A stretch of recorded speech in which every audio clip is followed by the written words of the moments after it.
Yo quería preguntarte por algo que ayer con un pequeño grupo de periodistas vos mencionaste que me pareció interesantísimo, que tenemos una memoria conceptual y una memoria autobiográfica.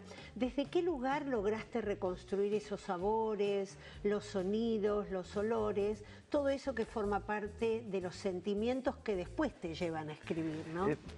Mira, yo no hice escaleta, los escritores muchos hacen escaleta, que es como organizado, es como un orden, como un guión, de escena por escena. No, yo no hice eso. ¿Vos lo tenías todo en la cabeza ya directamente? Yo diría que lo tenía en la cabeza y de la cintura para abajo. Claro. Lo tenía en todas partes.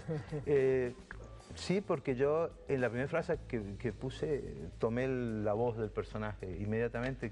Eso es muy difícil. Es muy difícil, pero eso fue azar. ¡Chac! Y lo pegué. Pero lo que me decís, por ejemplo, cuando yo escribía, hablo, por ejemplo, de la parmigiana de berenjena. Entonces yo hacía la parmigiana de berenjena y ponía la música que aparece ahí. Y bueno, y yo creaba mi microcosmos. Entonces yo casi que yo no iba construyendo nada, sino que se autoconstruía. Claro. Y eso era para mí una catarsis, por eso es tan emocional, ¿no es cierto? Es tan sensorial. Cuando yo le conté a mi agente lo que quería escribir, mi agente me dijo, pues si podés poner ahí lo mismo que me hiciste sentir contándome toda la historia, va a ser un éxito. Sí.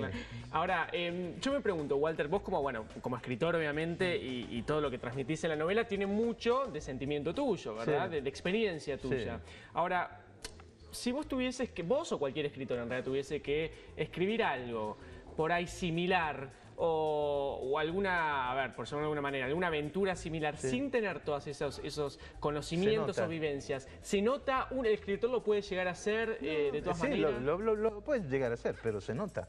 Es decir, si un tipo te va a hablar de París y nunca ha visto París, va a ser una guía turística el libro. Por más de que sea una ficción, digamos. No, sí, pero es que no hay ninguna ficción donde vos inventás todo. Ni siquiera Julio Verne inventaba todo. Seguro que cuando pensaron el personaje le apareció el tío de él o algo, ¿no? Claro. Entonces, es que vos cuando lees un libro decís, este libro lo tiene que haber escrito este tipo porque lo vivió. Hay cosas que no se pueden inventar. Cuando vos lees a Gabriel García Márquez, 100 años de soledad, todo esto lo llamaban un Macondo napolitano, ¿no? Ah, qué lindo.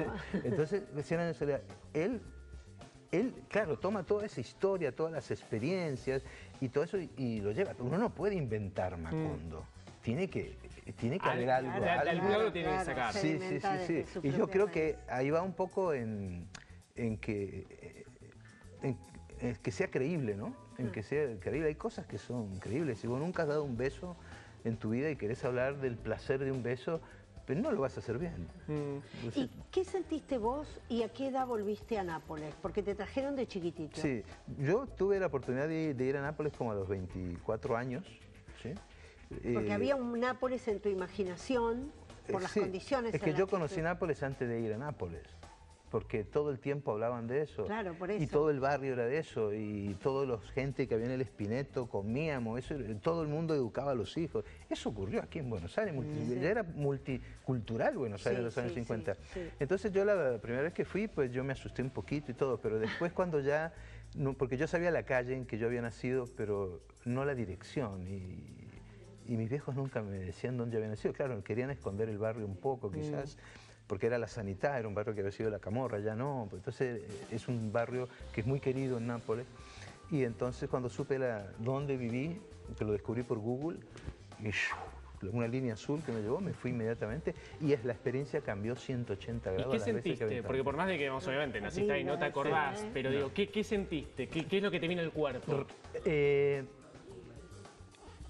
La palabra vicario significa que cuando tú sientes algo, yo estoy sintiendo lo que tú sientes, ¿sí? Entonces, una sensación vicaria. Yo reproducía los pasos de mi mamá cuando se despedía. Yo veía ir a la guerra a mis tíos, ¿sí? Yo me senté ahí en la casa y veía jugar un partido de fútbol a algunos niños entonces yo reproducía lo de mi papá, San Gennaro, es decir, era una cosa impresionante, ¿no? Y después fueron mis hijas y bueno, empezaron a reproducir todo. Y yo cuando salí de ahí, yo no sentí cuando llegué a Nápoles aquella vez de que yo llegaba ni siquiera, era la única vez que yo no era extranjero, ¿no? Pero la primera vez, pero esa vez ¿Qué es lo que cuenta Andrea? Es como que Nápoles me chupaba. ¿Sí? Yo llegué a la ciudad y yo sentía que me chupaba, que me absorbía. Y yo era uno con Nápoles. Y ahí ya la pizza, cuando uno prueba la pizza, uno dice, bueno, yo estoy comulgando, esto es una comunión, ¿sí? Porque entonces ya Andrea compara la pizza y es lo que hace uno. Claro, y tenemos ¿Cómo la tenemos aquí? ¿Cómo la tenemos allá? Tenemos que ir bajando mitos, porque nuestra pizza napolitana no tiene nada que ver con la pizza de Nápoles. La pizza de aquí es una pizza argentina, que es muy buena. Que llamamos napolitana. Sí, pero no, la napolitana no es porque le eches una anchoa, la napolitana es una pizza que tiene una levadura especial, un tomate especial, una mozzarella de búfalo. Aquí la mozzarella de búfalo prácticamente no se usa. No, ni se usa, es verdad. Aquí se usa la mozzarella argentina, que es rica, es rica. Ustedes han inventado una pizza, igual que la milanesa, la napolitana. Si uno va allá y pide una milanesa napolitana, el tipo te dice, ¿qué cazzo estás hablando? Dices, ¿qué querés? No, la milanesa napolitana la inventaron ustedes. Claro, acá la pizza o la milanesa es tomate y queso, acá básicamente. Pero ustedes en vez de poner la masa, pusieron una masa de carne. Exacto. Y le echaron por encima lo de la pizza y la llamaron napolitana, ¿no? Claro. Bueno, digamos que el libro se presenta entonces. Primera novela de Walter Rizzo se presenta hoy en Libros del Pasaje a las 6:30 de la tarde. Sí. Muchísima suerte con la presentación. Sabemos que te quedás todavía unos pocos días y ya volvés a Barcelona.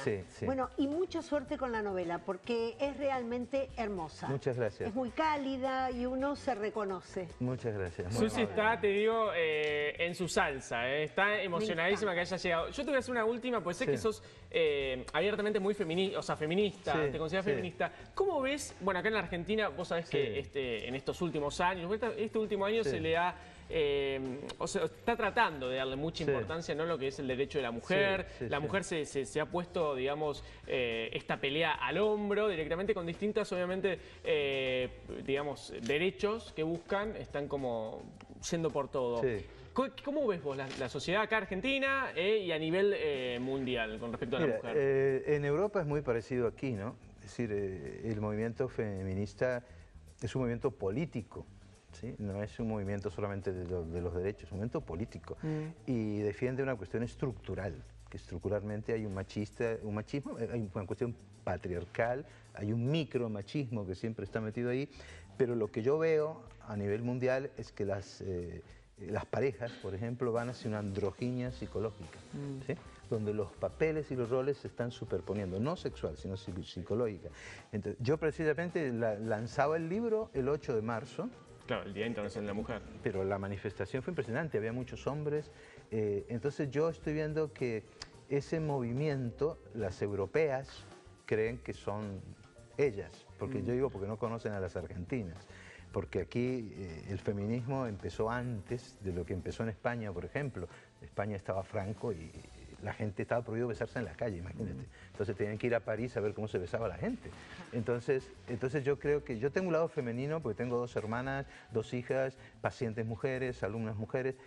Yo decoro, yo cocino, a mí me gustan esas cosas. Pero también tengo a Mel Gibson en Corazón Valiente con la espada vikinga, ¿no?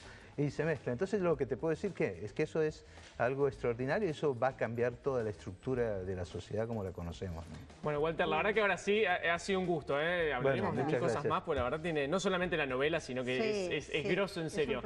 Pero bueno, te agradecemos por haber venido al programa. Gracias a ustedes. Muchas gracias. Y la presentación a esta hora de la mañana. Y la presentación mañana en Libros del Pasaje. Perdón, hoy en Libros del Pasaje a las 6:30. Gracias, Walter, gracias, Susi. Ha sido un gusto.